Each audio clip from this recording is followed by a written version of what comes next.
Korkuram seninle ayrıla yolum, yeter izlerine bakıp ağladım.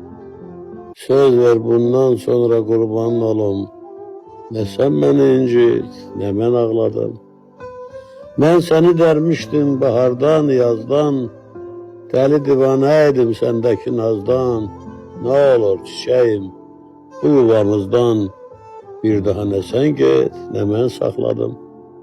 Bilirsen, sağalmaz hicranın izi, dağılsa yığılmaz bu eşkin közü.